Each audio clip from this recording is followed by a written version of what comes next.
full citation of this particular case. That is the case of Van Rooyen. I gave full citation at paragraph 13 of the head. But the caveat is that this case is written in Afrikaans, so this is the translated version, but it does still contain the gist of what was said. So it reads as follows, open quote. Should every defendant who, during the course of a criminal case, believes that his or her fundamental rights are being violated, or that there is an imminent violation of such a fundamental right, ask the trial court to be suspended first in order to approach a motion court. It says, in my opinion, none of the rights enshrined in terms of section 35(3) of the Constitution necessarily lend themselves to that introduction of motion court procedure. If an accused's rights are violated during his trial, and that violation directly impacts on the question of whether his trial is fair or not, the designated forum is the trial court. Close quote. So it sets the tone, it answers everything that needs to be answered. It starts this case and it ends this case. And that is exactly the applicant's complaint, who is also accused number 7 in terms of the criminal proceeding citation. Mr. Moela, I think before we even go further, while we are still dealing with that issue, just on that quotation on its own, when you say should, it become apparent during the process in a criminal trial that an accused's rights are threatened, that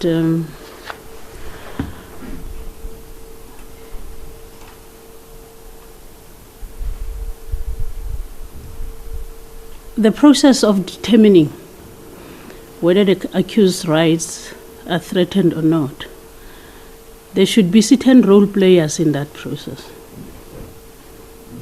I think we should start with fundamentals here.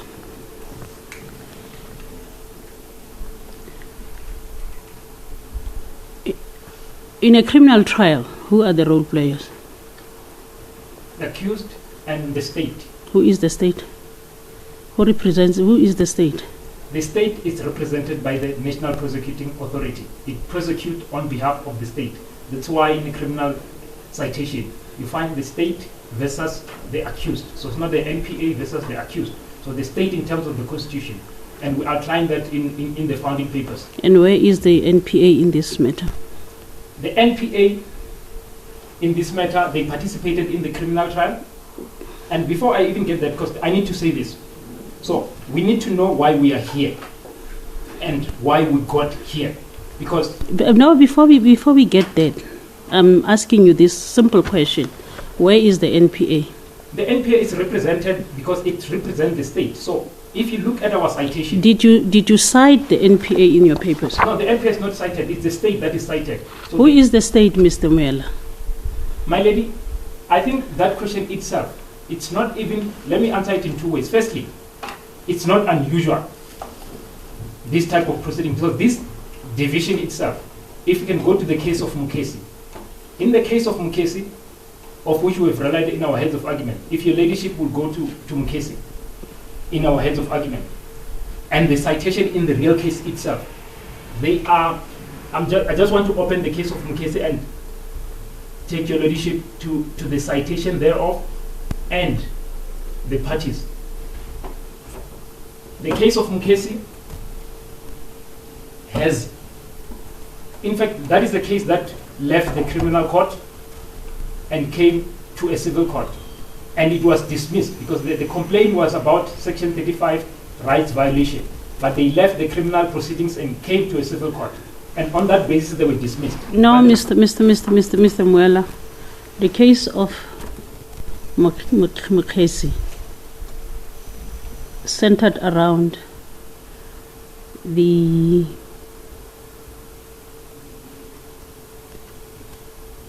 let's go back.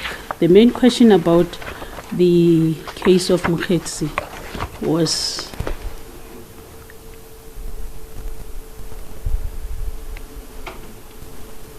about the state providing the accused with further particulars, which is catered for within the Criminal Procedure Act itself. That process is catered for within the Criminal Procedure Act. That was what the accused were challenging there.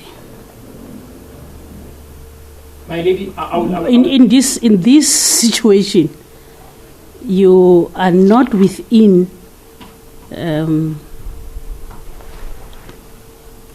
force with what had to be determined in Mokgesi. I will take your ladyship to the words of Mokgesi, to the extent that my words might be falling short of what Mokgesi said. But firstly, you should know what you brought here. Yes. And understand what was before court in Mokgesi. In Mokgesi, there was a different, they brought a different challenge from what you are bringing here.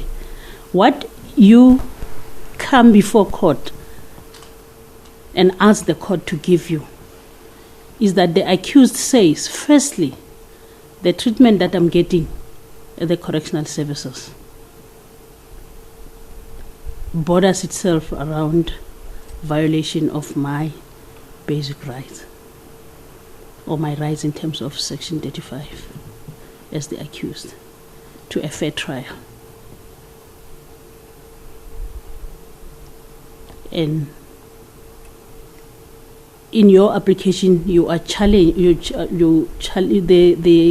applicant is challenging the conduct of the correctional services. But before we even go further into the merits of your application, of the applicant's application, I asked you a question. Where is the state? They are not here because they were not served. Where is the National Director of Prosecution? My lady, they are not here because they were not served. I was answering that question. So your ladyship needs to understand in terms of how I wanted to outline this case. This case needs to be dealt with in this particular fashion. Firstly, how we got here in this court before your leadership. It's very important. And then thereafter, it's going to be followed by why we are here.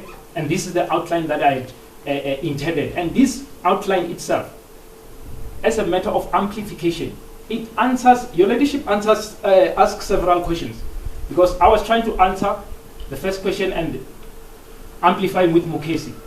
Your ladyship put No. questions. I actually stopped you with Mokgesi because you were wrong about what Mokgesi was all I've about. not addressed that. I cannot be wrong if I've not addressed that. I simply said to your ladyship, Mokgesi is in front of me to the extent that I've not said anything, because I've only spoken about the citation. Mokgesi itself will tell this court what was the issue before it. And Mokgesi even said that the fair trial rights, complain about the fair trial rights, should be determined in the criminal court. I'll take your ladyship to the paragraph so that I think it will simplify this engagement, even though it was going to be simplified by first dealing with how did you get here. Because we are not here at our own insistence, and it's very important. Because we cannot be brought to a court and then hurdles are then placed of which we did not invite. In that criminal court, such was not there. So the citation, I want to take your ladyship to 3 paragraphs in Mokgesi. Paragraph 1, paragraph 3, and paragraph 38. I'm going to try to read them verbatim, and I'm going to demonstrate that it says contrary or slightly contrary to the sentiments passed by this court, and it supports our case. Firstly, paragraph 1. These are civil proceedings arising from the criminal prosecution of 16 accused. Then we must start doing this comparison. This now, before this court, assuming that we came at our insistence, to be civil proceedings arising out of a criminal proceedings. Mr. Bester, as identified as accused number 7, is before a criminal court. He's complaining about his fair trial rights. Number 3 says the following. All the applications are premised on the allegation that the fair trial rights of the accused in terms of Section 35(3) of the Constitution have been infringed. What is Mr. Bester alleging? My fair trial rights have been infringed, and because of cumulative treatment as well, they are going to be infringed. Because you must understand our application in two ways. One, he has not been able to consult meaningfully, so that's an infringement. And then he further says that the condition upon which is kept, it's going to affect his mental health. So that's an apprehension that he might not have a fair trial, in the sense that if he comes to this court mentally unfit, he can't run a trial. So it needs to be understood. So this case has literally answered what I said this is our case. So Mukesi itself, in its own terms, it says exactly what our application says. In fact, when I drafted the application, I was not looking at it, but it would appear as if like I'm the one who drafted that Mukesi judgment, because it says what I said in our papers. Then paragraph 38 says the following: the court tasked with adjudicating a criminal trial, and we know which court is tasked to adjudicate a criminal trial, not this one, is the forum which must be approached with regard to the challenges or objections relating to the criminal charges during the course of the criminal trial. This includes challenges to the charges. So what your ladyship says that this case was all about, the case itself says that it includes, so it's not all that it was about. It says that it includes the challenges to charges or allegations that an accused person's fair trial right guaranteed in Section 35 of the Constitution have been infringed. Mr. Bester can't say further than this, lest we want to treat him differently from any other accused person, that their interpretation of your Section 35 must differ from the division of this court. When in his application, and we must understand when we are dealing with jurisdiction, we are not concerned with the substantive merits. Even if the case is wrong, your ladyship can even assume that our case is good, and actually we are going to argue that it's good, but not today, when we deal with the merits. You assume, in terms of Chira, in terms of Kawa, don't concern yourself with the merit. So if the applicant says to your ladyship, when you are dealing with jurisdiction, you must look at my pleadings, you have to look at Mr. Bester's pleadings. Mr. I understand. I can see that you are quite getting excited with what you are doing, but let's come back and deal with the substance of what Mukesi was all about. The issue of the challenge on whether the accused in State versus Mukesi's rights were infringed were centered around Mr. Mukesi's complaint. Firstly, was that the charge he was complaining about, the charge against him, that it was formulated or he was arrested as a result of the evidence that came out of the Commission on State Capture, that is Zondo Commission. He was challenging the charge itself, the content of what was in the charge sheet envisaged for his criminal trial. That's what the complaint was all about. What the complaint is before me, the complaint that is before me today about Mr. Bester, is that the ill treatment, he alleges that he's being ill treated at the prison. And that, firstly, he is asking the court to find that the conduct by correctional services must be found to be unlawful.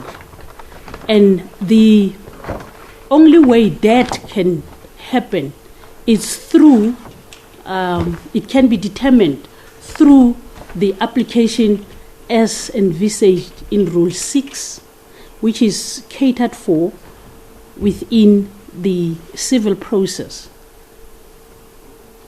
My lady, I think we're going to commit serious mistakes here. And I understand your ladyship when I'm trying to argue my point passionately. It's because you are getting lost in the process, Mr. Moela. Can I make this point, my lady? And I think that some of the comments are just, I think they are unfair on me, but I won't complain that much. But I just read Mr. Mukesi. I have not disputed that Mr. Mukesi, obviously. He was challenging the charge that was brought against him. Firstly, Mr. Mukesi, that was the content of his complaint. Not that there has been an ill treatment against him by a third party. in this process, in the criminal, let's go to Criminal Procedure 101. That's why I asked who are the role players within the in the criminal proceedings. And I said in the criminal proceedings, the role players, we cannot be sitting here today and say we are litigating a criminal case without the prosecutor. Firstly, I wanted to bring you back to this point that you didn't even cite them in your proceedings. You didn't cite the Director of Public Prosecution. That aside. The second thing is, there were not. I perused this record to try and find the return of service in these papers. I couldn't locate it, Mr. Moela. And in the normal, in any application proceedings, when you have to commence the application proceedings, what is the first step that has to be done? My lady, I think that we are deviating from what we came here for, but I will answer because... But before you come to that, before you start dealing with the merits, we have to start with how this matter was brought before me. That's exactly. And that's the first step. Yes. The first step of starting any proceedings. What should happen? I think you should answer me on that one now. Yes. And exactly before the interruption, I had said that I'm going to start this presentation. No. Start first. Answer me. How this case got here. We have, my lady, we came here at the insistence of the judge president from the criminal court. So this matter was before the criminal court. This complaint. I'm trying to answer the question how we got here, because we got here because of that chronology, and I think I must be allowed to make that sequence because that is factual. I have a chain of email I've shared with my colleague.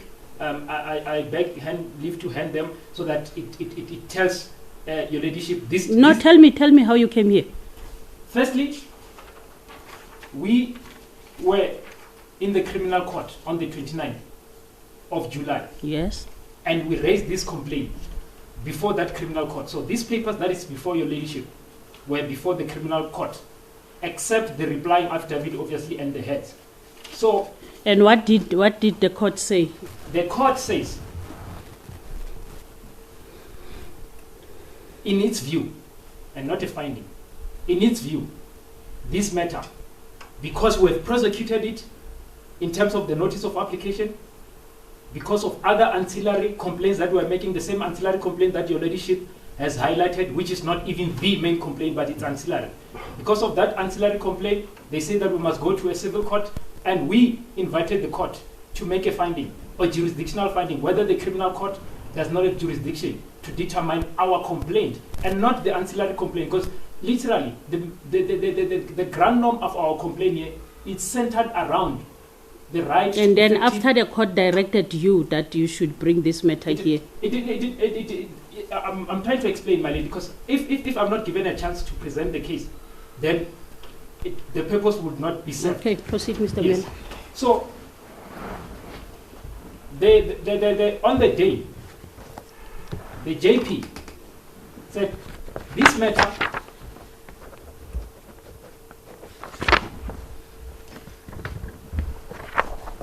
may I proceed? Proceed. Thank you, my lady. This matter would have to, the pleadings must be closed in a sense that we must file our reply and then the JP will then decide. We file the reply and ask for a date in the criminal court, and we have the letter of the 30th of September, and that's why I wanted to hand it to your ladyship. It explains. It says that it was addressed at the registrar after the back and forth of the engagements, which forum will hear this. And it says that request for the date in the criminal court, case number 0C4/2023. It's only 9 paragraphs. We refer to the above matter and confirm that we remain the attorneys of record of Mr. Thabo Bester. We have over the past month been trying to obtain a date for hearing of the notice of application. In our last correspondence to you, we have specifically stated that the matter should be enrolled in the criminal court and not motion court, in that the criminal court hearing the matter is best placed to determine the jurisdiction. Because you come to a court, and if the court has issue with jurisdiction, it determines its own jurisdiction. It doesn't refer you to another court. You have also gone back in your email of 25 September 2024, directing the matter to be enrolled in the motion court.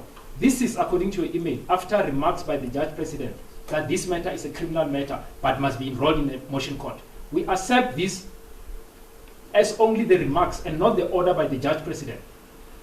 We wish to remind you that we have not made any request to have this matter enrolled in the motion court. We have already placed it on record that the notice of application would be moved in the criminal court. It is for the judge in the criminal court to determine the jurisdiction. After hearing arguments, the registrar cannot purport to make a judicial pronouncement. As you are aware, the criminal trial has already been set down. Mr. Moela, I get the gist of what you are saying. Yes, then, but then you have not answered my question. Where is the prosecutor here? Whom did you serve? Because none of the parties have been served here. My lady, you have opponents. They are representing the respondent. All the respondents that are cited are represented today. Mr. Moela, were all these people served in terms of what the rules prescribe? How were they served? My lady, and that is the question of jurisdiction. Your lady, and this is the problem that I foresaw by us being brought to this to this motion court. You have a matter in a criminal court that is not straight-jacketed to any process in the civil proceedings. Then you are taken out of that proceedings.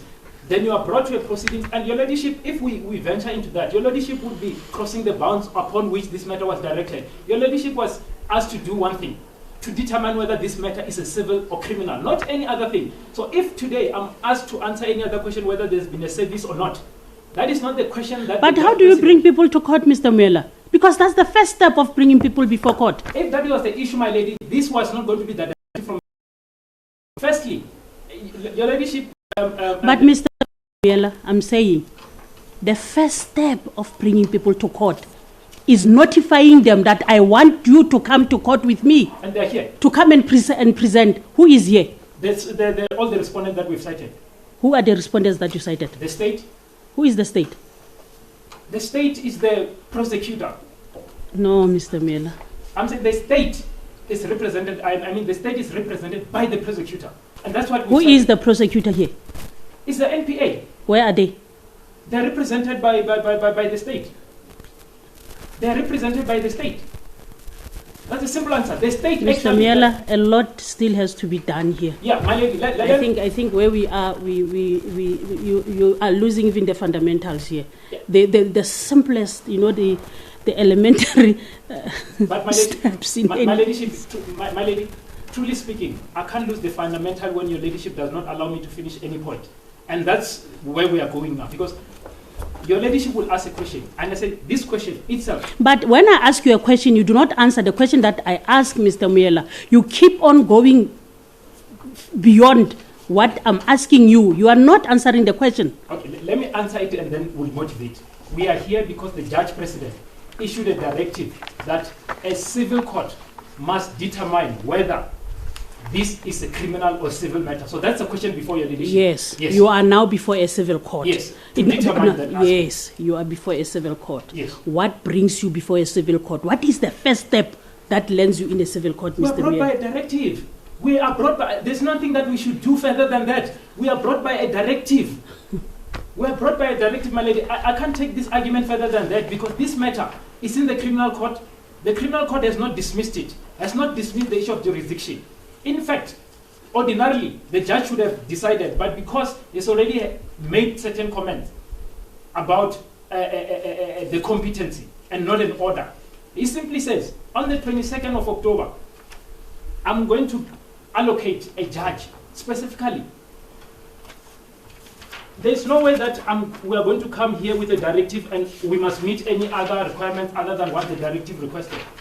This is what it says. On the 21st of October, after that email that I was reading where we were requesting the date in a criminal court, this is what the office of the registrar coming from the judge. So you're telling me the Judge President's directives went beyond what the rules of the court prescribe? No, that's not what I'm saying. What I'm saying. So what are you saying? What are you telling me? Is going beyond the directive, vice versa, not the other way. Your ladyship is going beyond the directive. The directive directed specifically that your ladyship should determine whether this matter is... And I am the civil court. Yes. And there are certain procedures that must be followed for you to knock at my door and say, here I am. I am that court. But before you start addressing me, you start standing there. There should be certain procedures that you must comply with, which have not been complied with, Mr. Moela. My lady, unless you're telling me that the JP told you not to comply with what the rules say, then unless you're trying to tell me that, there are rules that govern any court, Mr. Moela. I'm going to tell you what the JP has said. Can I read what the email from the Office of the Registrar said? Because every time I try to make a point, there's an interjection, the point is lost. And that's what has been happening since morning. Try to make a point, the point is interjected, and then I'm driven to another point. I've hardly been given an opportunity to present Mr. Moela, I gave you an opportunity over and over again. And every time I'm giving you an opportunity, you deviate. I'm not deviating, madam. And take a route that does not deal with what I'm asking you, Mr. Moela. I'm going to answer for the last time. I'm saying that you only have to answer many times because I'm going to ask you many questions, Mr. Moela. Yeah, I'm talking about this question. I want to get any further. Because I answered and then I want to motivate. And I'm told that I'm deviating with the motivation. Firstly, we are here because the judge president directed, allocated us a judge. That is why I made a follow. That is why I made a follow up. No, your basic point is you saying the judge president brought you here, brought you before a civil court. And my question was, because the judge president said you must go to a civil court, for a civil court to determine what you are bringing before that civil court, no, there's certain rules that need to be complied with. No, and exactly that's what we are differing. And that's why I'm saying that this point, if this point is not taking me home, I want to stress further than that. But nonetheless, there are a plethora of cases that I will also rely on. And I hope that reliance on the case law won't be a deviation. Because if I make a point, I must amplify it either through explanation or case law. And I'm going to beg your ladyship to be patient with me when I make a point and I want to refer to the case law. Firstly, and this is the email that I'm trying to read, and I've not even read one sentence. Okay, proceed. It says that, dear madam, this is a response from the ATIM when that letter that I was interrupted reading. In summary, it says that allocate us a criminal court. And the judge president responded, I will allocate you. Then we then said that we are waiting for that date. And then we were accused that we misconstrued the email because it was not disclosed which court. Then this is the clarification of that sort of what was called misunderstanding. The email was indeed incorrectly interpreted. The email was stating that you must agree on the dates for presentation of argument on whether the matter is civil or criminal in nature. So we are doing two things: agree on the date and present the argument on that date, whether this is civil or criminal matter. This is in a civil court before any other judge than the JP. If you can provide dates, then it ends there. So now, when you look at this chain, there was also an email on the 8th where the judge president said, I will allocate a judge specifically to deal with this. So we allocated a judge. Now, I must start afresh as if I'm issuing an application. When the application is already issued at the criminal court, when the application has already been served on everyone, when everyone has already filed an answering affidavit, when everyone has already filed even their heads, and now, if this indeed what your ladyship is saying in terms of the citation of the parties, Mukesi, I wanted to tell the parties in that Mukesi case, your ladyship stopped me. The parties in Mukesi is the accused and the state. None of that which your ladyship is raising arose in Mukesi. You won't see in the citation the NPA. And this application has been served on the NPA. In fact, the state is served on the NPA. And that's the reason that application was dismissed. No, that's not because the reason. You're saying some of the comments was that the comment that you are relying on at this point was that they approached the wrong court to ventilate this issue. Section 35, right? Which yes. That's what... That's to ventilate, no. the issue that they were dealing it was implicating NPA directly. There were no other external parties that are not linked at all to the business of the NPA, because their complaint was mainly confined to the charges against them. Here, we are not dealing with the content of what the charge is against the accused, against the applicant. We are not dealing with any of the issues that were raised in Mkhesi. You are dealing with the treatment of external stakeholders that are not a party to a criminal case. I hope you understand. The National Commissioner of Correctional Services is not a party in a criminal case. The head of Center of Hosimampuru Correctional Services Center is not a party in the criminal case. The Minister of Correctional Services is not a party in a criminal case. Not only that, look at how the prayers are, the applicant's prayers are structured here. Firstly, is to declare the conduct of second and or third respondents in refusing the applicant's meaningful legal consultation in preparation of his matter between State versus Magutuman and others to be unconstitutional and invalid. You tell me if that issue can be determined in terms of the Criminal Procedure Act. What brings you tell me if this can be determined in terms of the Criminal Procedure Act. Section 73, Malay, deals about legal representation that must be meaningful. That deals specifically with Mr. Moela, you seem not to be hearing yourself.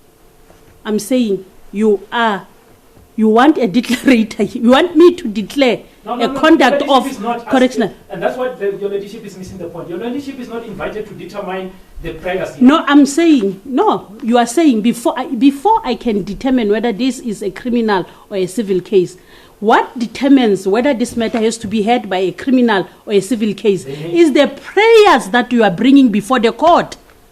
The prayers that you are bringing before the court will then determine. Yes. And you think, in your argument, declaring the conduct of the second and third respondents in refusing the applicant meaningful legal consultation in preparation of his matter is a matter to be decided by a criminal court? Yes, I'm going to answer that. And to the extent that I'll be again accused of deviating. In paragraph 9 of our heads of argument, we rely on the case of Mokgeti. It says contrast what your ladyship has said. Your ladyship has just said that the nature of the proceedings determined by the notice of motion. And this is an appellate division, and it has not been set aside. It says conversely to what your ladyship had said. I'm going to read it verbatim. It's paragraph 9 of our heads. It's the case of CETA. Your ladyship will go to paragraph 9 of our heads. We've quoted it verbatim. It says converse to what has been said here. This is what it says. At page 449A to E of that CETA case. Full citation is at paragraph 9 of the heads. This I'm going to read it verbatim. Open quote. The mere fact that the proceedings in the court are co were fresh proceedings instituted by way of a notice of motion does not give to those proceedings the character of a civil nature. And it goes further. It is, in my view, not the form of the procedure adopted, but the subject matter of the proceeding which determines their character as either civil or criminal. Then this is what it is. What is the subject matter, just on that point? What is the subject matter of these proceedings? The fair trial subject matter. Legal representation. Case law will tell you, my lady. But my lady, I'm not going to interrupt you anymore. Proceed with what you are saying. Yes. Please proceed. So this is that what it says. In terms of the comment that was passed by the court. Now, in my view, does the fact that the relief was sought by a way of declaratory order, that's what we said, interdict or mandamus, make the proceedings before the court a civil matter. So exactly what this case is converse to what your ladyship, even though declaratory order does not determine the nature of the proceedings. It determines the nature of proceedings because of the nature of complaints. So what is the complaint? Let's forget about the ancillary complaint. And what was the complaint in that matter? In that matter, that specific matter, what was the complaint? The complaint was, this was a review proceedings from the magistrate court. and then it was taken to the High Court. So now, the objection was that this is a civil matter because there's a notice of motion, because there's a mandamus. The case law is answering to that. That does not lend any assistance to that. And further to this case, the case that I started with, that's Van Rooyen. It also deals with the issue that your ladyship has raised, the issue of citation. In that case, it was before a criminal court, correctional service was cited, minister of police was cited. And I'm going to take your ladyship to the full citation and full words, in the words of the presiding officer. Because I think it's easy when this case law speak for me, because they answer all these questions that your ladyship has asked. So now, my argument, and there's also a case of the Constitutional Court, in the case of, we relied on paragraph 11 of the head. That's a Shabalala case. It literally just confirmed what was said in CETA, in a sense that it was commenced with the notice of motion in the High Court, and there was nothing wrong with that. So it's not that the procedure adopted is not the prior that we have determined. And now, extensively, to the extent that these cases do not extensively explain what I've said, I'm going to take your ladyship to our heads of argument, wherein we quoted the Van Rooyen case, wherein the parties there were correctional service, and in fact, Van Rooyen was cited in the manner that we did. In Van Rooyen, it's a lengthy quotation. I'm just going to the heads. You will find Van Rooyen at paragraph 13. Paragraph 13. This I'm going to ask your ladyship to allow me to read this because it's going to answer everything. The rules proceed, Mr. Mayor. Yes. Paragraph 13 of our heads of argument, we cite the case of Van Rooyen versus Department of Correctional Service and INRI S versus Dutoit. That's what we did here. We cited and we say INRI S versus Maguduman and others. So in that matter, which we say it's in all force, this is what the court says. This is an application in terms of section 38 of the Constitution. That was in a criminal court. As will be indicated below, the jurisprudence indicate that there's no restriction placed on the way in which person can approach a court in terms of section 38. That's our notice of motion as well. The argument on behalf of the first respondent that the provisions of 612 were not complied with because there was no notice of motion with supporting affidavit does not stand up in my opinion. Either, first, Rule 612 authorizes a court to dispense with the forms and meaning prescribed by the rules.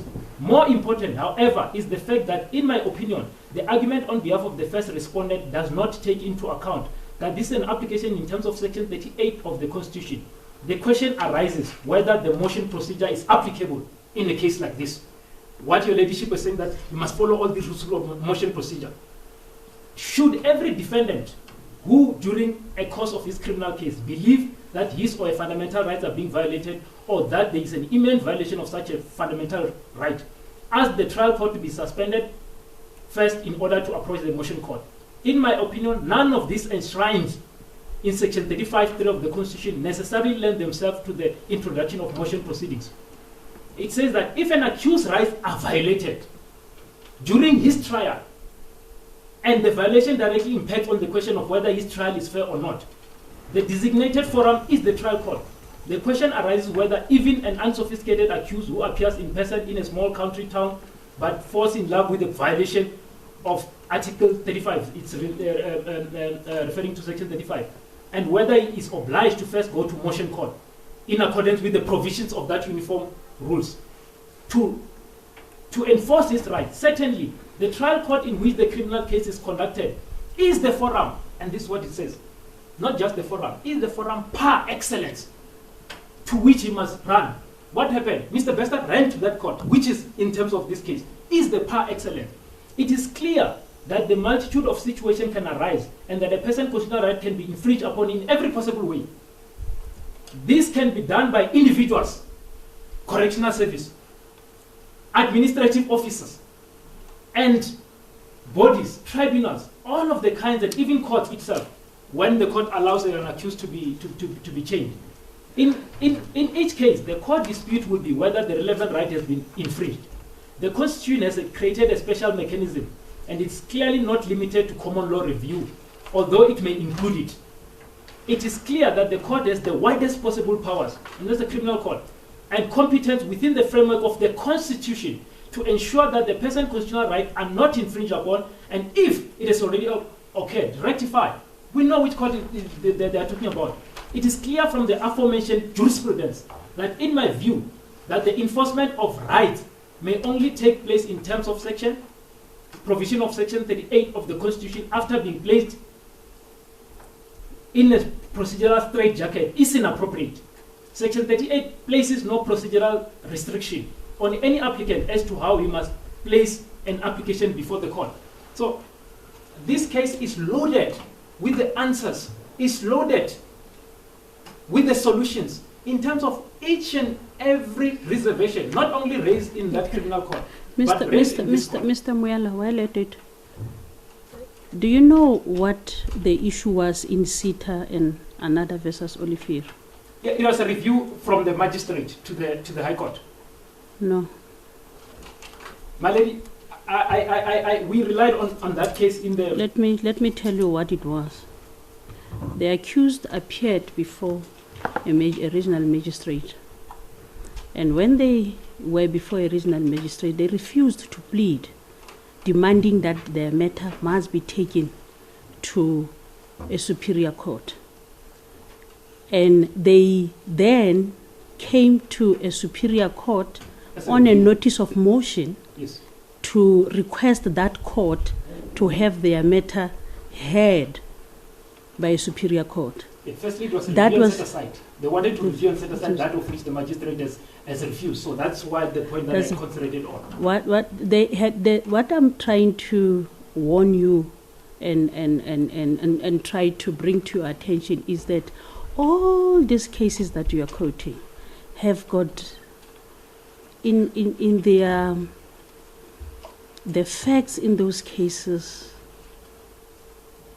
have got nothing to do with the issues raised by the applicant here.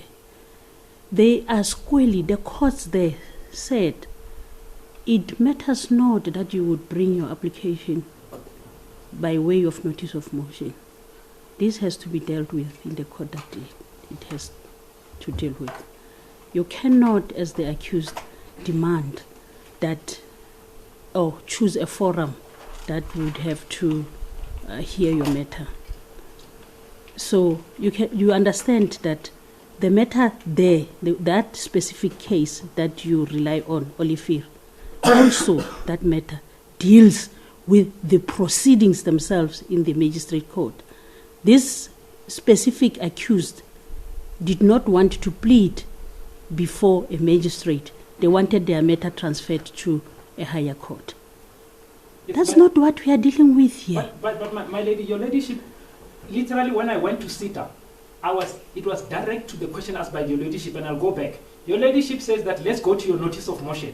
And your ladyship says specifically, the notice of motion will determine whether this is civil or criminal. Can I just finish? And then your ladyship... But CETA was... the notice of motion in CETA itself, what they were requesting in CETA was not what you are requesting here. But my lady, the paragraph that I quoted there says the notice of motion does not determine the nature of the proceeding. Is that not a principle? That's a legal principle. It applies everywhere. You won't find cases in every instance that you don't apply the law through the facts. You apply the law through the principle. So that's why when we say follow the principle, you are not following the facts. What is the principle in CETA in respect of the question that the ladyship has asked? Is that the notice of motion does not determine the nature of the proceedings. The prayer does not determine the notice of the... That's what CETA said. That's a principle. Your ladyship wants us to leave the principle and go to the facts. We are not here to resolve the facts of CETA. CETA has already had a judgment. Before you apply any legal principle, you must also ask yourself if it is the issues in that specific matter are relevant are relevant to the case in question, or do they relate to what is at hand. That's if the facts are distinguishable, then you cannot apply that principle. No, this I'm going to answer in two ways. One, when you want to say the facts are distinguishable, you try to avoid the outcome and not the principle. You avoid the outcome. So in other words, I can say that the principle in CETA, this is the principle and this is the outcome.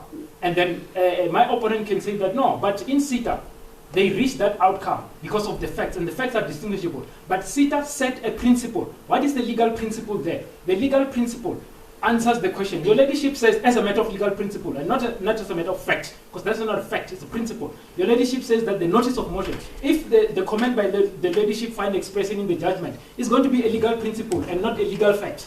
So the legal principle is what is applied in proceedings.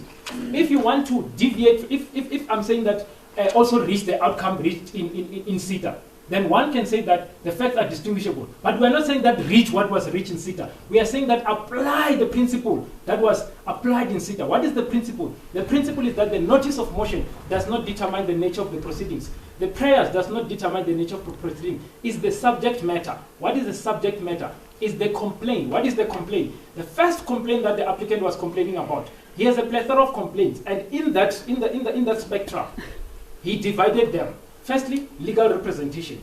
It's protected in terms of the legal representation, meaningful. It's protected in terms of Section 35.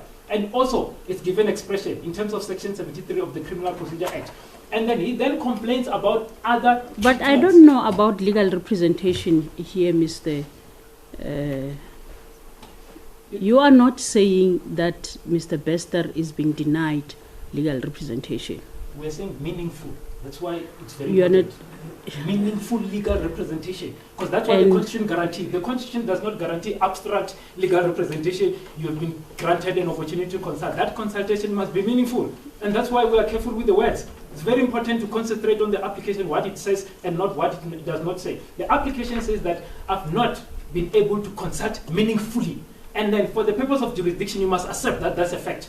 Because you don't have to then go to the merits and say that no, but the correctional service have refuted that. That is the substantive merits. For the purpose of jurisdiction, if I say that, if Mr. Bester is in his founding affidavit, of which he did, I've not had an opportunity to consult meaningfully, and he explained, what do you mean by that proposition? He says that I have a trial that needs to commence.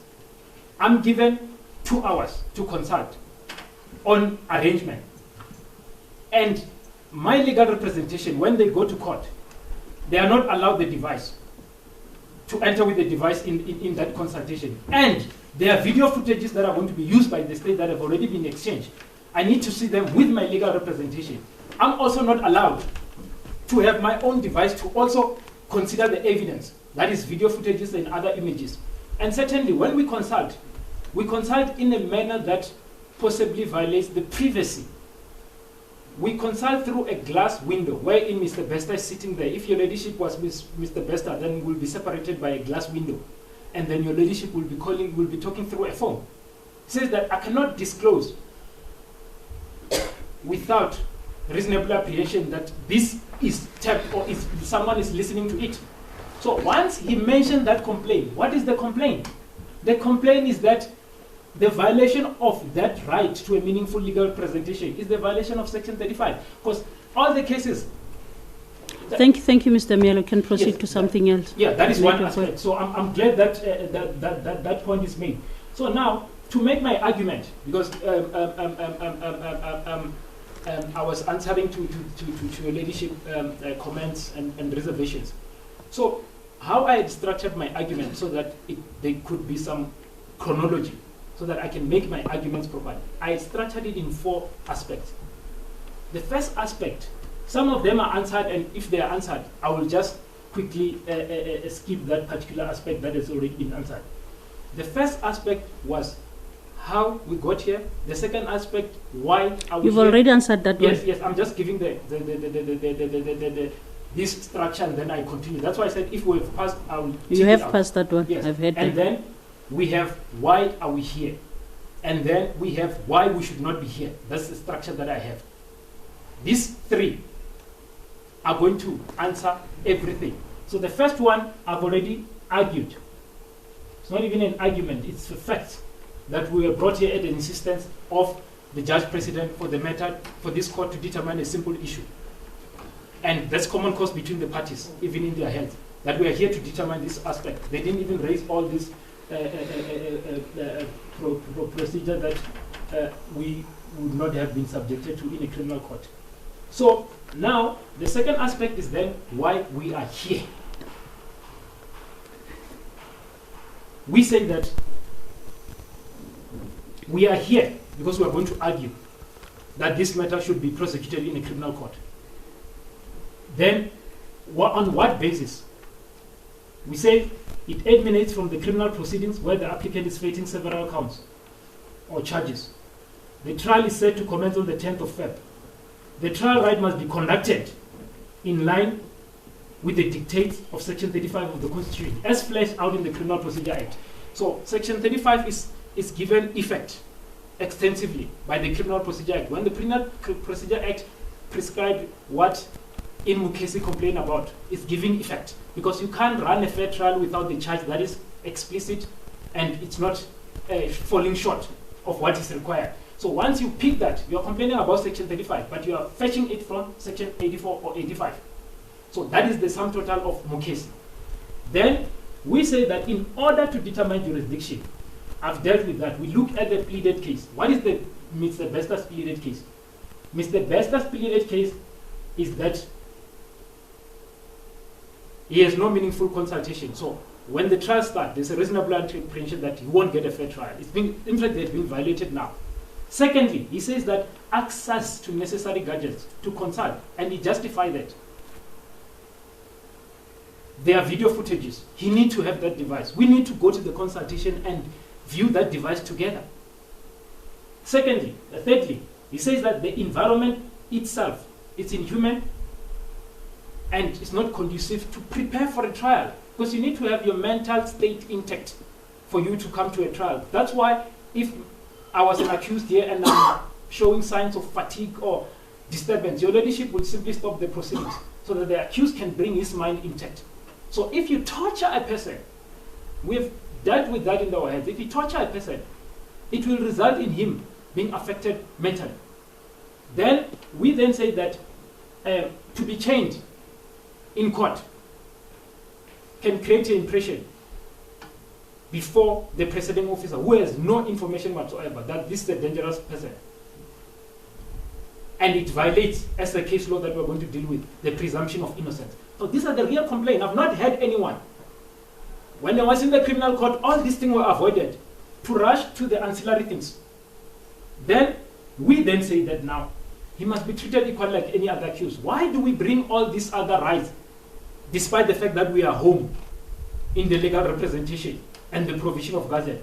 We bring them because of our jurisprudence allows a presiding officer to adopt an intersectional analysis. One right can result in the violation of the other right. As I've just said, the torture of someone's mentally can result in his right to a fair trial being affected, because he won't be able to attend his trial with the mind intact. Then we say that, one, we dealt with this case of CETA. It's not the notice of motion that prescribed. And then I'll take your ladyship to paragraph 18 of our heads, where we rely on the case of S versus Zuma. The full citation is there in our heads. What is the effect of that? The case of S versus Zuma, this is in a criminal trial. In a criminal trial, this is what it says. Paragraph 19 and 20 reads as follows. We only paraphrase it in our heads, because in our heads we say that the criminal court adjudicated a dispute prosecuted in terms of a notice of application supported by a founding affidavit, where the accused sought to invoke Section 35 right Constitution by asking for a declaratory relief, and they prosecuted it, and this is what they said. It was justice good. At paragraph 19, and he even referred it as agent application, and it was not agent application in terms of Rule 612, because it was in the criminal court, and that's what we did. In the agent application lodged on Saturday, Mr. Zuma claimed the following relief: declaring that the trial of the accused plea on the virtual platform is inconsistent with the rights of the accused in Section 35, Section 3 of the Constitution. The trial and other related proceedings between the state and Jacob Zuma, Gedleyihlekisa Zuma and another are adjourned in terms of the provision of Section 168 of the Criminal Procedure Act to a date to be arranged and agreed between the parties, or the date to be determined by the Honorable Court. And this is what Justice Kun then said on paragraph 20. On 19 July 2021, I had argument regarding adjournment. So the adjournment is the first.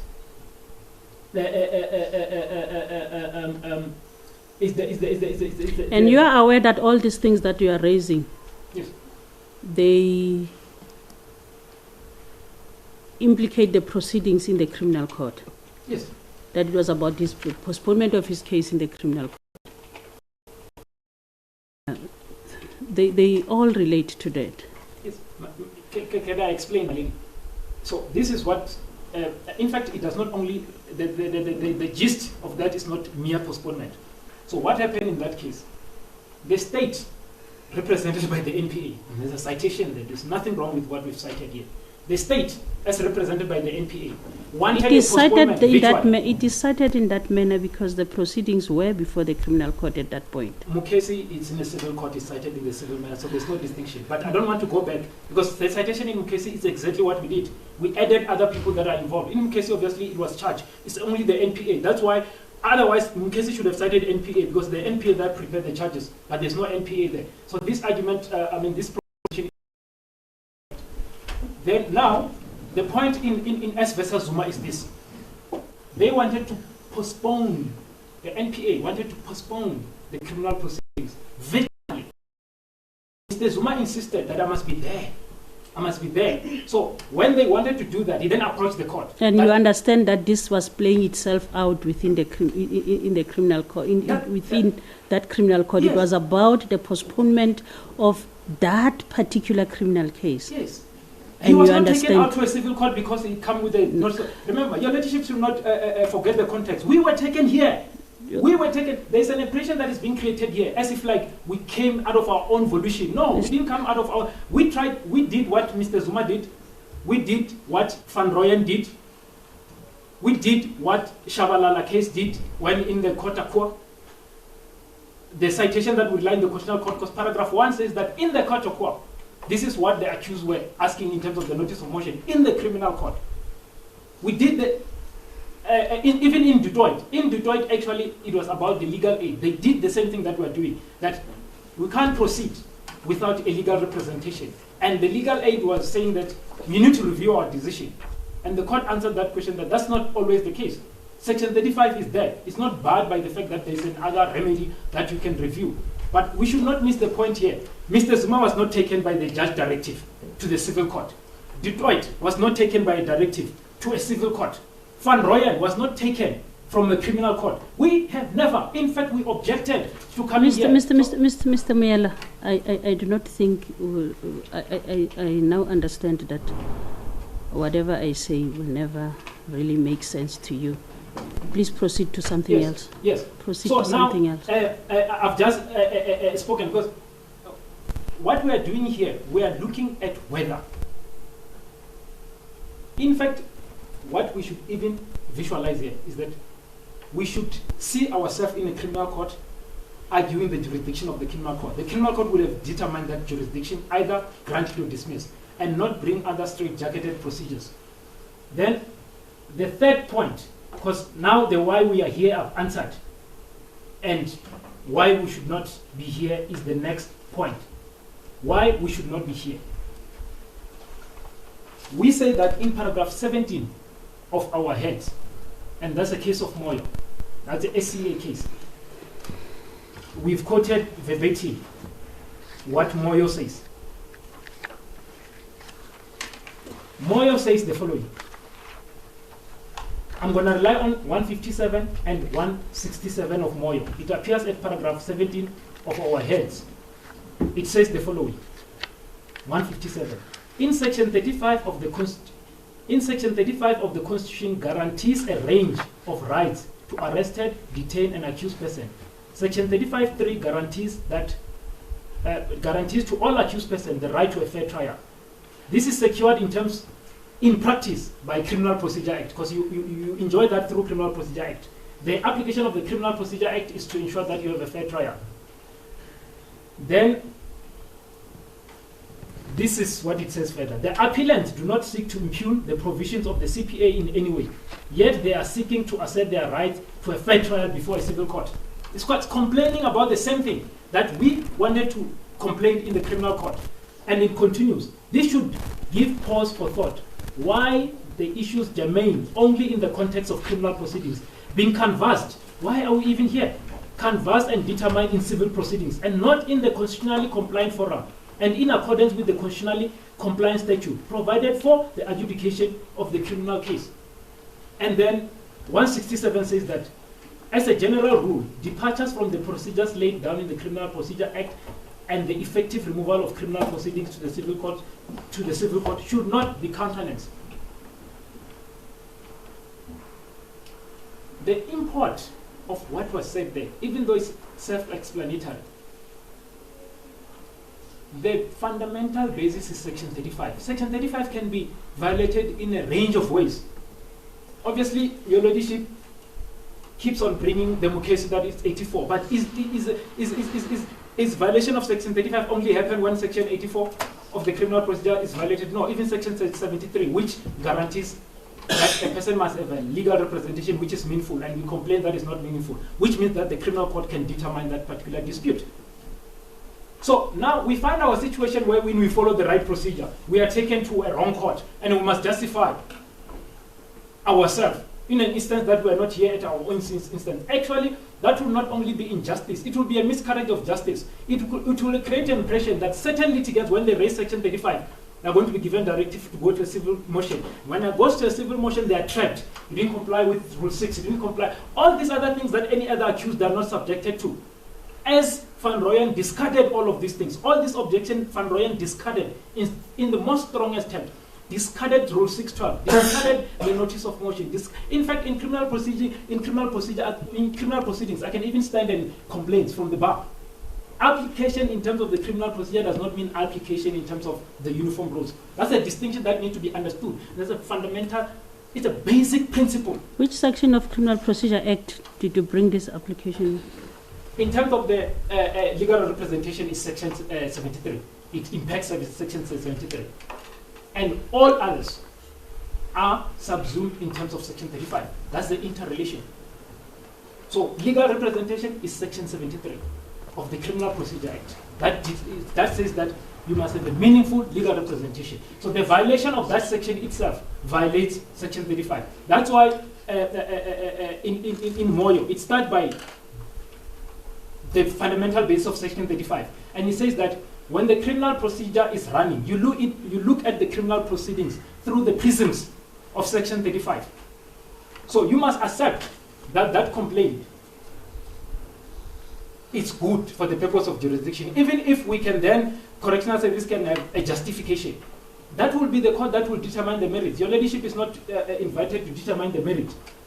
Then, we then say that then the issue of Mukesi I've dealt with, and I really don't understand why Mukesi is being missed when I read exactly the verbatim of what Mukesi did. Mukesi says that these people are complaining about their fair trial rights. The fair trial rights happen in a myriad of ways. So in that way, context, it happened in Section 84. Does it mean that only Section 84 can impact on Section 35? No. So that one I won't repeat again, because Mukesi, that's exactly what it says. This includes constitutional challenges to charges or allegations that an accused person's fair trial rights guaranteed in Section 35 would have been infringed. So it's not a Section 34 in abstract. It's looked within the prism of Section 35. We take Section 73, look at the prism of Section 35. We take the issue of torture, you look at that with other provision in the Constitution. The question that you would ask yourself is that, is this conduct going to impact the fair trial right? And the court that is going to determine the substantive merit will make that finding. But for the purpose of jurisdiction, you must accept that indeed is going to make that particular aspect. Then we we say that now in conclusion, because a lot of things I've dealt with, then I can't repeat myself. This case has been well pleaded. The court is invited, not through the applicant's own volition, through the directive, to determine whether this is a civil or a criminal matter. And in all these cases, they support the proposition that this is a criminal matter. If it's a criminal matter, that's the end of the case. I do not know. I haven't found what you are saying in all of these cases that you are quoting, that this case has characteristics of a criminal matter. Because even in the matter of Moyo that you've just quoted, the issue in Moyo was the challenge, the Constitutionality. accused were challenging the constitutionality of Section 1, Subsection 2 of the Intimidation Act, 72 of 1982, which this was basically in relation to the charge that they were facing at the time, and they were challenging the constitutionality of that section that brought about the charges that they were facing before the regional magistrate.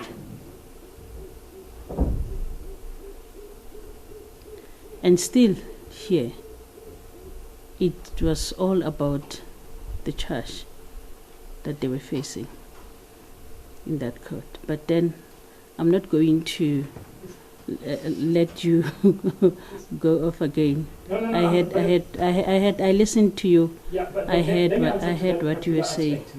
Because legal practitioners are not magicians. They can only make legal arguments and then they can take it further than that.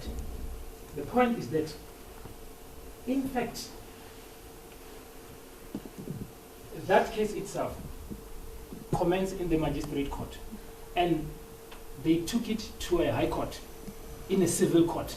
So these words that were said by why is this matter that's supposed to be in a criminal court is in a civil court. And then the counter argument was that the magistrate does not have competence to declare legislation unconstitutional. And it was answered. It's not a justification of bringing a matter which is criminal in nature, arising from a criminal proceeding, to a civil court. It even said you could have arranged with the NDPP to place it in the criminal court, in the high court. So it was not a justification, but this is the catch. But it still differs from the matter that you are bringing here, Mr. But we're talking about what is the principle. The matter is a criminal matter, must be held in a criminal court. Thank you, Mr. Yes, that's all I'm saying. I can't take it further than that. Do you have something else to say? No, I was summing my argument and then moving to that point. So now, once you accept that the criminal matter, it matters not your own reservations. It matters not your own preconceptions. It matters not what you think should have happened. The question that you are invited to answer, it's simple. Is this a criminal matter or a civil nature? And once you say it's a criminal matter, and it is the characteristics of all that, looking at them from the principle, then this matter must be heard in a criminal court. That is my submission. Thank you, Mr. Moela. Thank you, my lady. Mr. Sneramba. Well, you've clearly read phase of argument, and we do not intend to repeat phase of argument. We respectfully submit, my lady, that Sita, Van Rooyen, Kessie, Ojo, all those cases didn't related to matters strictly within the CPA. When you look at the facts, and that's where we determine what the case is about, And Mukesi was, as my lady correctly pointed out, a challenge, and also related to admissibility, which is stuff that the criminal court needs to adjudicate. But this matter is distinctly different, because firstly, it transcends the parties in a criminal trial. There's only one prayer out of all the prayers where the first respondent, which is cited as the state, is involved. All the other relief that's sought is only sought against the second and third defendants, respondents. If you look at the notice of motion.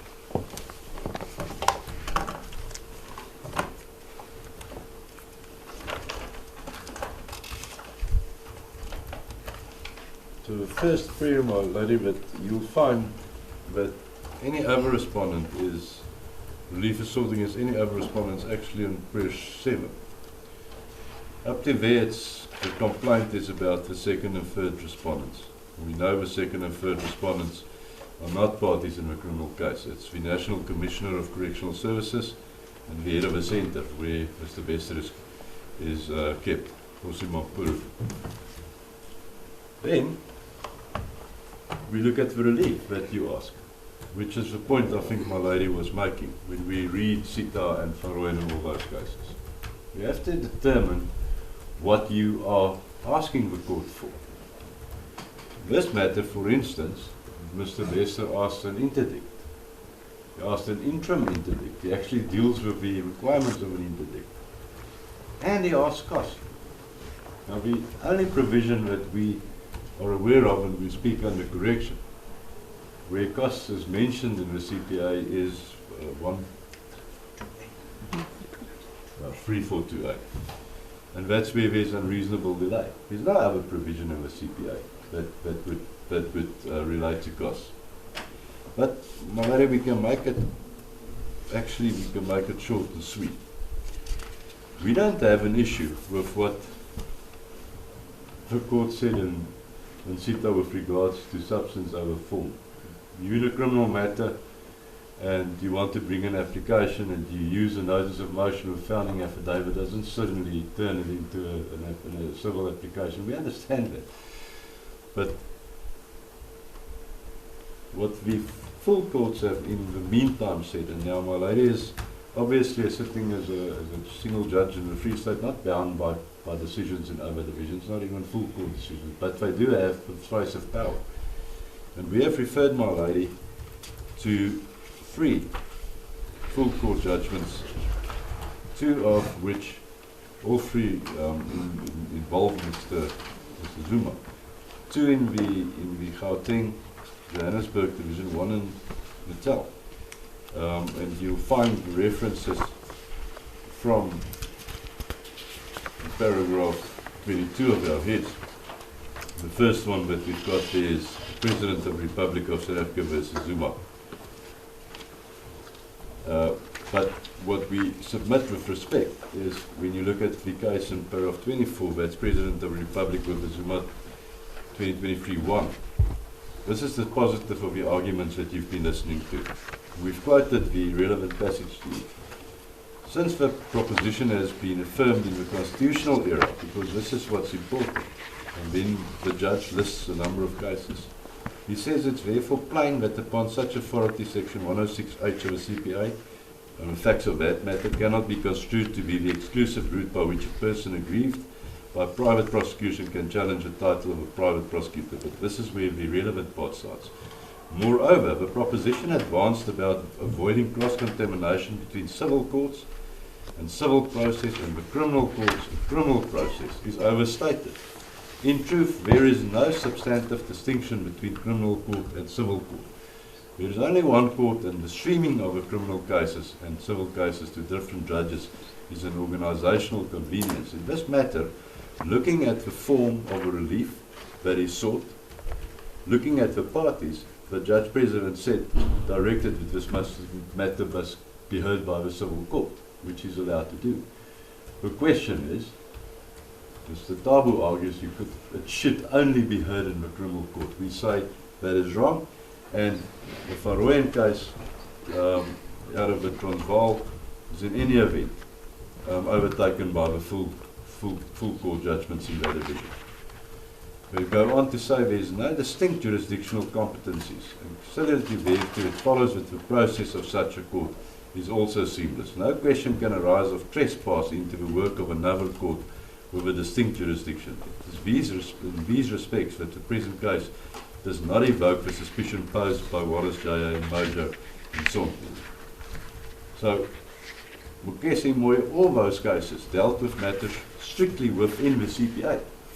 So it resorted in the criminal court. There was no argument, there was no problem with it, no issue. This matter is also in the civil court. There can also be no problem. This is the court that should hear this matter, because what the court is asked to do is to compel, and it doesn't matter whether Mr. Bester frames his relief to bring it back to fair trial rights, because it also implicates rights in terms of section 9, 10 and 12. But it involves his conditions that he's kept in prison and what is happening there. And the relief he seeks is against those parties. We respectfully submit there can be absolutely no doubt that this court, the civil court, has jurisdiction and is probably the suitable court, the only suitable court to adjudicate this matter. We doubt very much that Mr. Bester, if he succeeds with his relief, does not want costs. Well, he won't get that in the criminal court, because relief that he seeks in that event is in any event not competent in that court. So, in short and sweet, we look at the relief, but you not only at the manner in which you approach court, we have to look substantively at what you're asking the court. Then we determine in which jurisdiction must we be. In this matter, there can be absolutely no debate. We should be in the civil court. And if there was any doubt, we respectfully submit that the full bench judgments have put that, as taken that out of the way completely. May I just take an instruction on that? Thank you.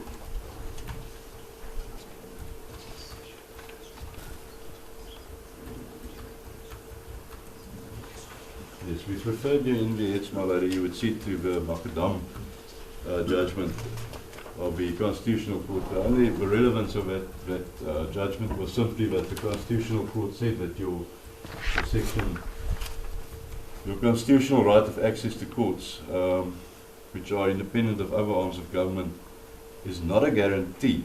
Section 34 doesn't guarantee or include a guarantee that you've got the choice of procedure for it. That's something. The access to court is governed by the rules of court, of course. So the fact that you are entitled to a right of access doesn't mean that dictates that you can say, I want to be in this court or I want to be in that court. The normal jurisdictional issues, of course, find application in that matter. Thank you, my lady. We respectfully submit, as far as the jurisdiction question is concerned, that is the civil court has, and is a suitable court to hear this matter. Insofar as cost is concerned, my colleague hasn't addressed you on cost, but if the court's minded at this stage to make a cost order, we'll respectfully ask it to make it on scale C and B, respectively. Thank you, Mr. Snellenberg. Mr.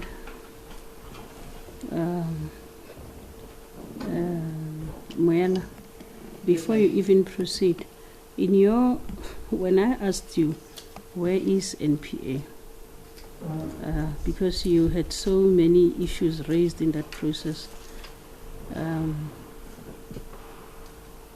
you responded that the NPA is before court. The NPA is not here.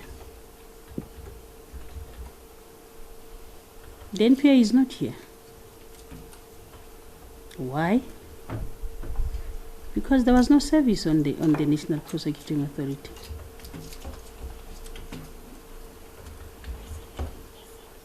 In terms of what the rules prescribe. They are not here. And I asked you, that was my first question.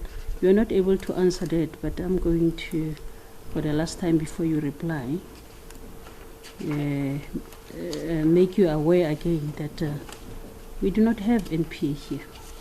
My lady, I've answered that question, but I'll give it a try again. But I've answered that question. Where are they? Where are they? Where's NPA? NPA, it represents the state in criminal Yes, where are they now? In these proceedings, where are they? My lady, in criminal proceedings, the state is not a party. These are criminal proceedings. That's our proposition. We say that in criminal proceedings, the state is not a part. I mean, the national prosecution is not a party. It prosecutes on behalf of the state. That's why you never find one and that state that you have cited as the first respondent, where are they? Or where is the state? They are representing all the respondents that we've cited. No. We can go to the notice. They are representing all the respondents that we've cited. I'm going to ask my attorney to just deal with the issue of the notice of opposition. That's why it's not even an issue, but my attorney is assisting me with the notice of opposition, which says that they represent the respondent. I'd want to also direct the court to paragraph 6 of the founding affidavit.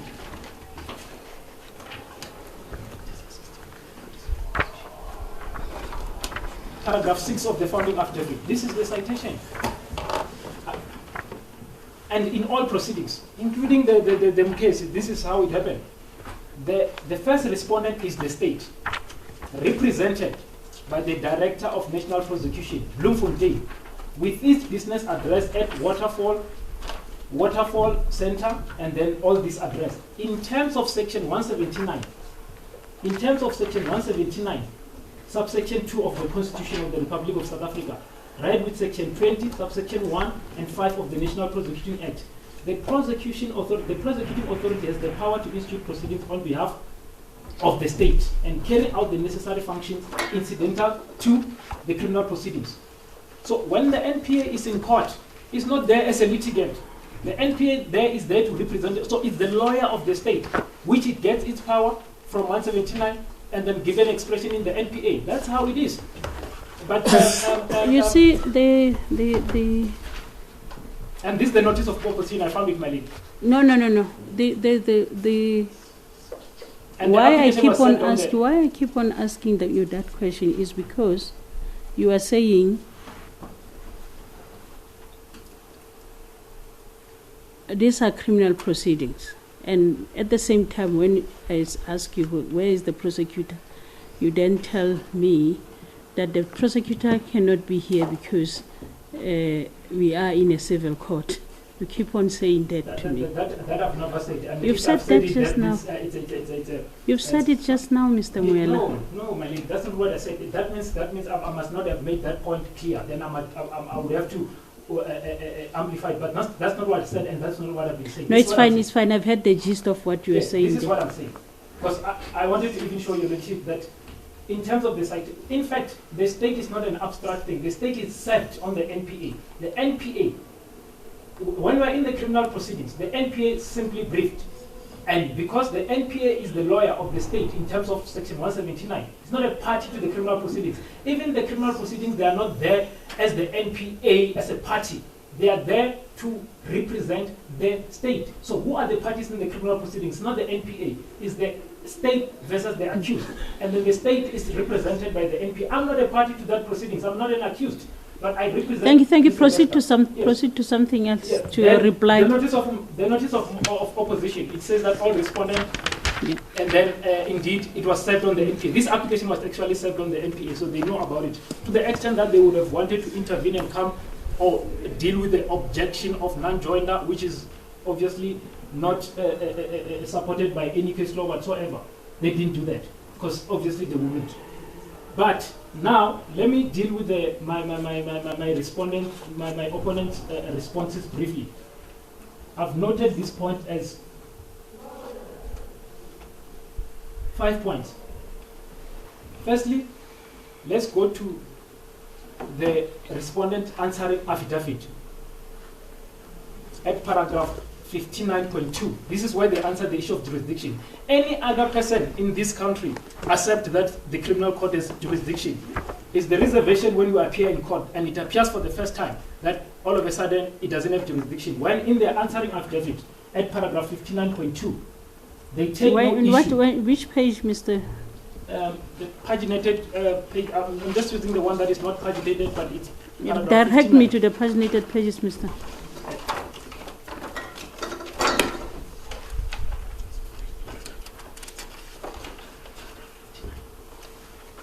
I'm just going to ask.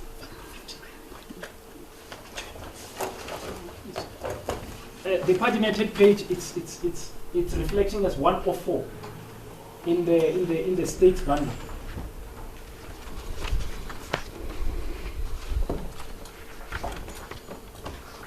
This was the response to the assertion that we've made in the founding papers that the criminal court, because we're in the criminal court when this affidavit was drafted, we say,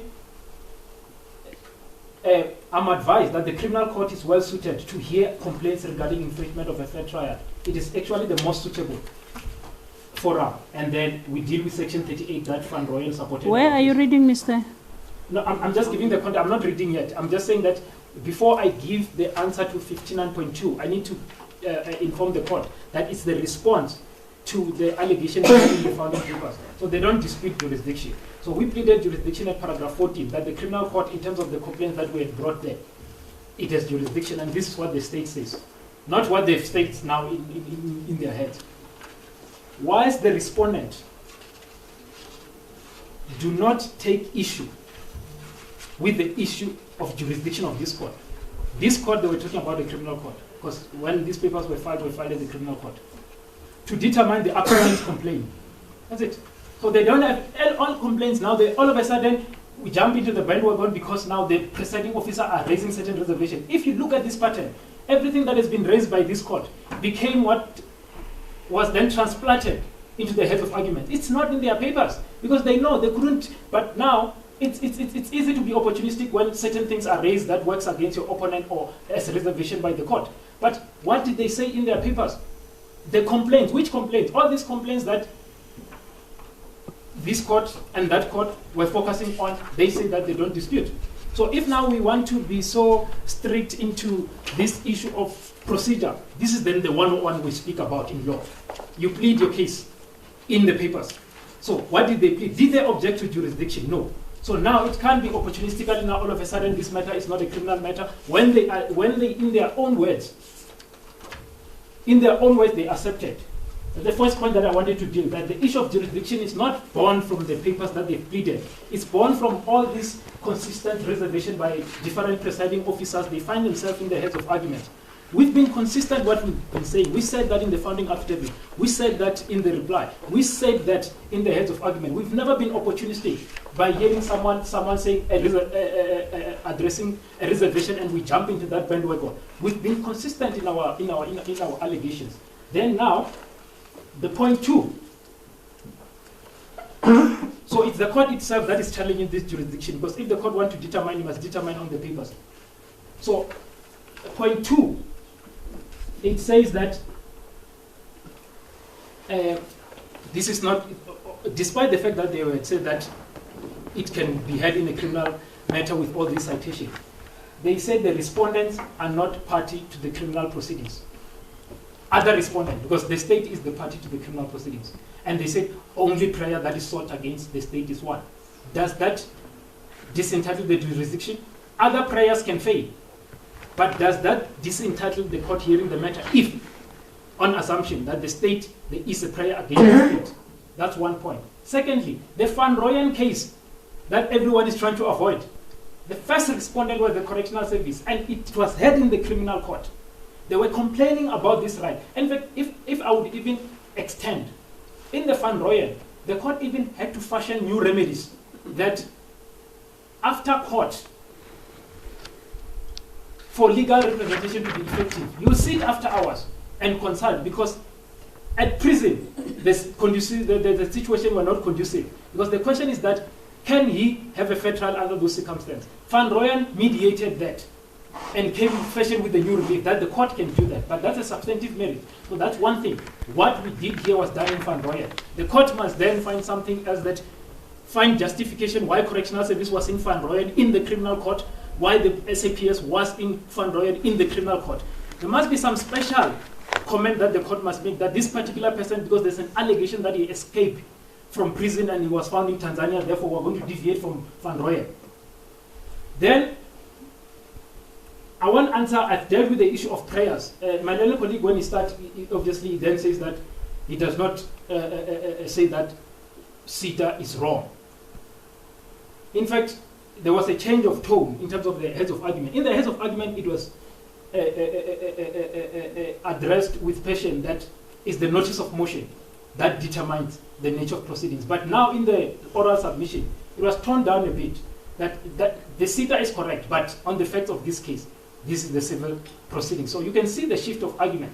The heads of argument says one thing. Because a notice of motion was used, it's a civil procedure. Because there's a prayer of interdict, it's a civil procedure. Because there are other parties that should not ordinarily be part of the criminal proceedings, it's a criminal procedure. And that's what CETA answered. It does not matter. That's what Van Rooyen dealt with as well. That's what Van Dutoit dealt with as well. So now, in fact, in Dutoit, the legal aid was there. Is the legal aid part of the criminal proceedings? No. It was there. They were even raising an objection that their decision to refuse legal representation must be taken on review. The criminal court says that this person is before me. I oversee the criminal proceedings, all of them, every complaint that comes. So if Mr. Bester comes to a criminal court and says that I'm chained, he must leave and draft some notice of motion and come to a criminal proceeding. Mr. Bester is going to be in the civil proceedings every day. If he's going to complain every day, he's going to leave that and come here with a notice of motion, serve it on the NPA and do everything that we've been subjected to, which I say that, truly speaking, if this is going to be our justice, it's going to be a miscarriage of justice. That why are you treating this litigant differently from all others? In every case that we've advanced that deals with principle, the objection is simply to distinguish the facts and avoid the principle itself. So if this is how now our law is going to be applied, obviously it's going to undermine our democracy that is based on the rule of law. Because the rule of law, or the issue of precedent, is an incident of the rule of law. If you are departing from the precedent, then you are violating the rule of law. Then, third point is the Zuma case. You were told that, and luckily I was privileged to argue the Zuma case, both of them, Part A and Part B. In Part B, I make oral presentation on the jurisdiction. It was literally allocated to me. And if you look at that judgment, majority of that judgment is dealing with jurisdiction. I dealt specifically with the issue of jurisdiction. I dealt extensively with the issue of Moela. They were not eliminated on the distinction of facts. They said principle. What did the principle say? Part A of Zuma, of Mr. Ramaphosa, or the president versus Zuma, it was to interdict the private prosecution pending Part B, which was a review and setting aside of the private prosecution. The full court, obviously, the question of jurisdiction, it's for Part B. In Part A, they determine the requirements of interdict, but they pass a comment that they don't see a distinction between a civil court and a criminal court. But what did Part B say? What did Part B say? I'll take your ladyship to Part B, which is then the review and set aside of the private prosecution. I'll invite your ladyship to go to paragraph 68. I'm going to give citation. It was lied by my colleague in their heads, but I'm going to give the full citation. It's the President of Republic of South Africa versus Zuma and others. 2024, Volume 1, SACR 32, GJ. This is what Part B said about that simplicity of saying that there's no distinction between a civil court and a criminal court. Paragraph 68.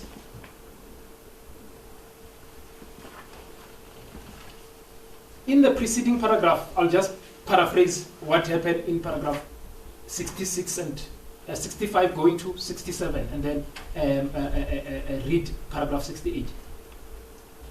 So the court said the finding on jurisdiction is correct. So we're talking about the finding on jurisdiction, not the comment on the distinction. And my learned colleague relies on that distinction, but omits to say that the court was agreeing on the finding. They might be wrong. They gave reasons for jurisdiction, but they are right in that under certain circumstances which are established in Chint, which are established in Moela, that it is the interest of justice that gives a civil court a jurisdiction to hear a criminal matter. It's not unfitted, but it's unfitted in criminal proceedings. In civil proceedings, you have to prove, or you have to adduce, or you have to convince the court that it's in the interest of justice to take a matter from a criminal court and bring it in a civil court. So this is what paragraph 68 says. After it discussed that it agrees with the jurisdictional finding, it says, the distinction or lack thereof between civil and criminal court oversimplifies Mr. Zuma's comment. Who oversimplified is part A. That says that there's no distinction. Oversimplifies Mr. Zuma's complaint. Because notwithstanding that the two courts, the criminal and the civil, fall within the same hierarchy of the court, in the same division of the High Court, and are often presided over by the same judges as contended by the applicant, the High Court may only arrive at its decision in the manner provided in Section 14 of the Criminal of the Superior Court. Put differently, the High Court has only the power to make a particular decision in the manner and for the purpose provided in that provision. If not accordingly constituted for the purpose of making a particular decision as provided in Section 14, it lacks the jurisdiction. So now, what can we glean from this? We glean from the fact that that comment that was made in Part A oversimplifies Mr. Zuma's complaint. But it's right on the jurisdiction, on the finding. So now, this court, it drew a distinction between a civil court and a criminal court. But it's not saying that the other can hear a criminal complaint. Because when it goes further and determines... But your argument is that, that's what I'm saying, your argument is that the civil court cannot hear this matter. No, we can even go to our heads of argument, what we said about this particular aspect. We said the civil court does not have an unfettered jurisdiction. You must come and invoke it specifically. So why should we place hurdle to an applicant to leave the court that is constitutionally ordained, or the par excellence, in terms of the words of Moela, the par excellence forum? You want to take it from the par excellence forum that does not have this straight-jacketed procedure and bring it to this procedure, then you'll be asking all this question about uniform rules. That engagement does not play out in the Criminal Procedure Act, because an application in the Criminal Procedure Act is not an application in terms of the rules. When a person says that I'm moving a bail application, they are not using Rule 6. In fact, they can even move it orally if it's not a formal bail. A formal bail does not even have to be accounted by a notice of motion. Is it not an application? It is an application. So the application in the criminal procedure, in the criminal proceedings, not necessarily the same, the application in the civil motion. But what you can do in this instance, if there are substantive issues, to not ambush your opponent, you forewarn them. You forewarn them that this is what we are going to ask. And because there are other state machinery that are involved, they need to come and tell the court, because the court can't say that the accused or Mr. Bester must have a laptop without having regard to the views of correctional service. Correctional service must come, and that's why they were brought. That's exactly where we are. Yeah. The process through which you bring the correctional service before court, which process is that? It's an application in the Criminal Procedure Act. It doesn't prescribe anything. Doesn't prescribe. How do you then bring the correctional services in court, because they are not part of the proceedings in the criminal court? You invite them through a notice of application. We've invited them. They came. They filed an answering affidavit. So that question is answered even by what happened. It happens in every case that I've referred. How do you then notify them? With the they were notified through a notice of application. A notice of application was served on them. How was it served? Yeah, it was served. How? It was served via email. And physical documents were also dropped at the correctional service. Yes, it was served via email. Yes, but it doesn't take this case any further. It tends to no point. Whether it was served by WhatsApp, whether it was served by email, whether it's not in terms of the uniform court rules. And that's the point that I'm making. It's a simple point I'm making, and I've been making it the whole day. And I can't stress it further than that. This is what we've been doing throughout the day. Because you want to take him from the criminal court, you bring him here, then you say that serve it in terms of rules 4. It doesn't apply. It doesn't apply in the criminal proceedings. And you are in the civil court now, where Rule 4 applies. We did not come at our own volition. The matter was, the pleadings were already closed. What was left here were the heads of argument, not to reserve the application. The application had already closed. When this matter was set down, it was set down after the reply was filed. And then we then agreed. And even at that point, when the matter was in the criminal court, the correctional services was not there. They appointed legal practice. The notice of opposition says the respondents. Who is the respondent? The correctional service is the respondent. They don't have to come as the minister. They don't have to come as the commissioner. They come through the. Is Thabo Bester here? No. Is he represented? Yes. By who? By the legal practitioners. Is the correctional service here? Yes. Mr. I think that, my lady, that question is unfair. No. The notice of opposition, the respondent intend to oppose. Which respondent? Correctional service, the state. So I don't understand why a person can say that correctional service is not there when they file a notice of opposition and all respondents are represented in terms of. And when was the notice of opposition filed, Mr.? When was it filed? I'll ask my instructing attorney to give me it has a court stamp here, 30 July. 30 July. Yeah, it was served electronically and filed on 30 July. That is a stamp from the court. On 30 July. And Yes. when were you at court? We were at court on the 29th. That Yes.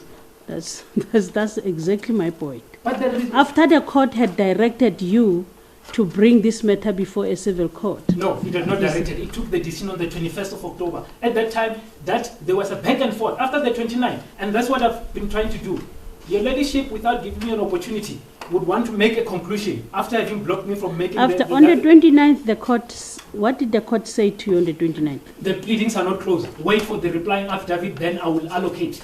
Either criminal or civil, they will decide. It had not decided.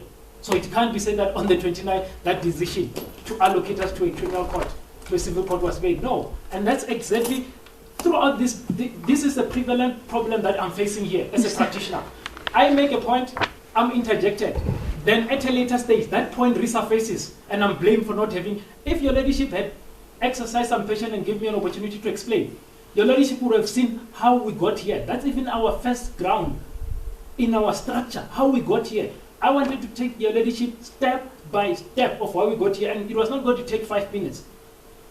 Simply, we were there and we insisted that if we're in a wrong court, you make a jurisdictional determination.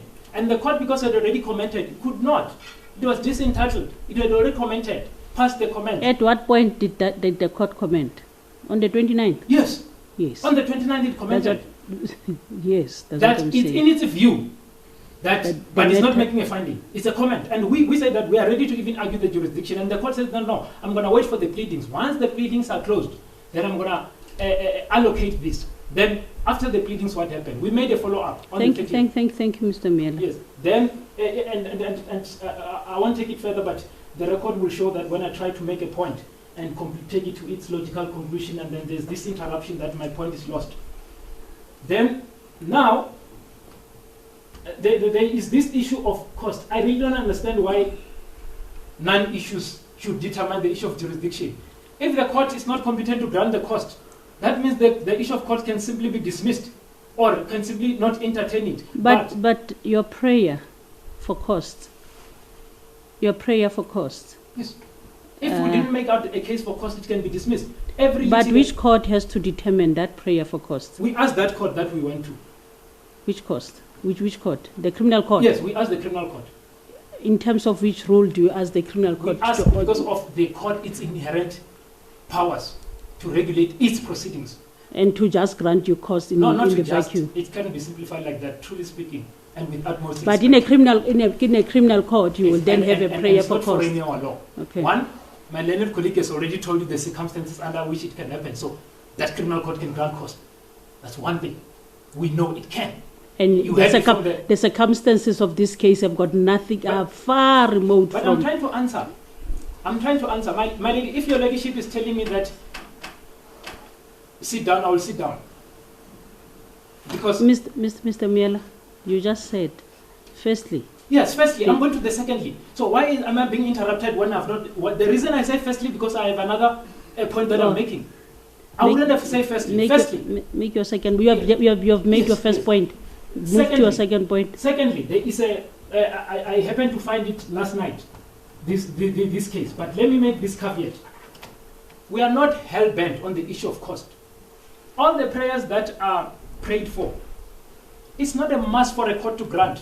Some of them actually, they might not be granted. We might have asked for a gadget, and they give him something else. We might have asked for this. Does that mean that they couldn't entertain it? They would entertain. The court could entertain it. So I'm going to give this citation that dispels this notion, and I'm calling it a misnomer that a criminal court can't grant cost. Firstly, in terms of that provision, it can. Secondly, the case of S versus Campus. Campus, it's CAMPOS 2002, Volume 1, SACR 233. That's a Supreme Court of Appeal judgment. So now,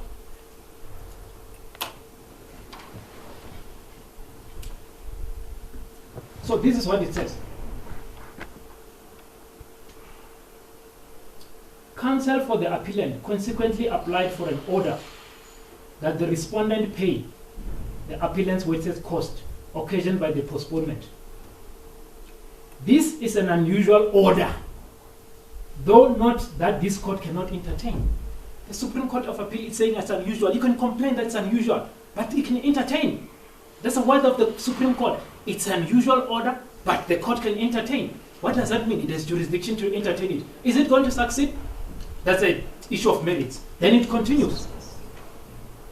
This is an unusual order, though it can. I think that in the exercise. And I think you are aware that it was at the stage of appeal when that request was made.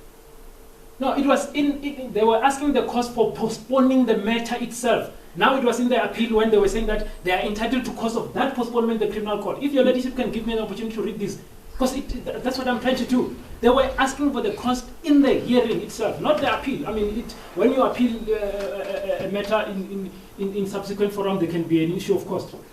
Then I think that in the exercise of its inherent jurisdiction, to ensure compliance with its own procedures and to protect litigants from loss occasioned by non-compliance with them, the court has a competence to make such an order. In doing so, however, it should tread carefully, as the proverbial opening of the floodgates should be avoided. Many cases postponed daily. Why are they getting postponed? In the criminal court. Many cases postponed daily, particularly in the lower court. In the lower court. Due to, for example, to the state not being ready to proceed with the trial. The reason, and this is just an example, the reason for that may be legal, and no blame may be attached to the state. Clearly, in such cases, no such cost order should be made. Practitioners are normally able to return to their offices to continue with their daily tasks. The position in this court is different.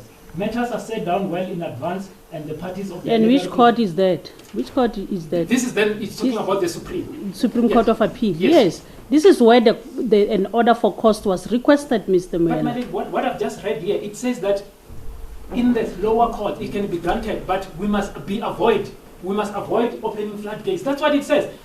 It dealt with the two instances. I don't know why one aspect is getting avoided. That's what it says. I can't say anything. That's why I'm reading it verbatim, because now I'll be accused of deviating. Your ladyship then chooses the other aspect. Obviously, it's coming as an appeal. It's coming from somewhere. And the complaint is that on that day, that's why the court says that no, but you are able to even leave your office. Then it says that the difference here is that in the Supreme Court of Appeal, so these matters are done in advance, you can ask for postponement in advance. It says that, but if you allow that cost order to be granted easily in the lower court, you're going to open a floodgate. You're going to open a floodgate where the state will be multiplied with cost upon cost upon cost. So it drew that distinction. It drew that distinction. So the issue of cost is not foreign. It's not foreign in terms of what my learned colleague has said. It's not foreign in terms of this court. So I really don't understand what hurdle does Mr. Bester have to pass to make a point in court. It really can't be that the point that Mr. Bester has to make has to be super, has to be super over every precedent, and it must fit to every fact that has been determined in our case law. That's not how judicial precedent operates. It's the issue of principle. And I'm saying this because this happened throughout these proceedings. You make a point, there's counter, and avoid the principle. You make a point, there's counter and avoid the principle. Not even one point that I've made. Mr. Moela? Yes. At every turn when I asked a comment from you, it's because I was trying to show you how the point that you are making, it's not applicable. to the matter before me at this moment. But the principle is that the court can grant cause. Thank you. Yeah, that's all. And then let me look at the last point. So I can't, we argue cases through principles. Then, can I just ask for my attorney to address these points that were raised by my colleague?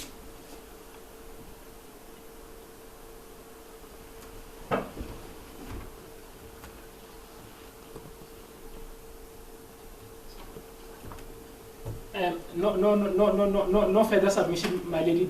My learned colleague said that, if I heard him correctly, he said that we must be mulcted with cost at a situation wherein we did not come here at our insistence. We were brought here through a court directive by the JP, so that a court that is hearing this matter should determine whether it's a civil or a criminal, and not to determine any other point. So I don't understand why he should be mulcted. In fact, we didn't even understand what is the purpose of this proceeding, because the criminal court could have determined that point and say there's no jurisdiction. But we accept what then happened. And then we say that we're going to have a day where we're going to argue this, whether it's a civil matter or not. Once the court says it's a criminal matter, then the JP would allocate it in a criminal court as the court visits. Thank you, Mr. Mbele. Lady, may I just correct my learned colleague, but you can just look at paragraph 8 of our heads. We referred the court to the fact that jurisdiction 7 and 8 is a binary concept, and that the court Miramoto is entitled to raise it. So the accusations that he made is not, I don't think, entirely justified. It was actually, this point was actually raised by the Judge President when this matter was in the pre-trial court trial. My learned colleague and the Judge President already had a long debate with regards to it. Please assure. Thank you, Mr. Snellenberg.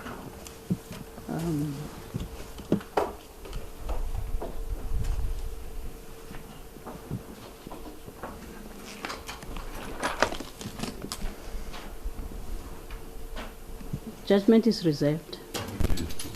Parties will be informed of the date of delivery. Good agents. All right.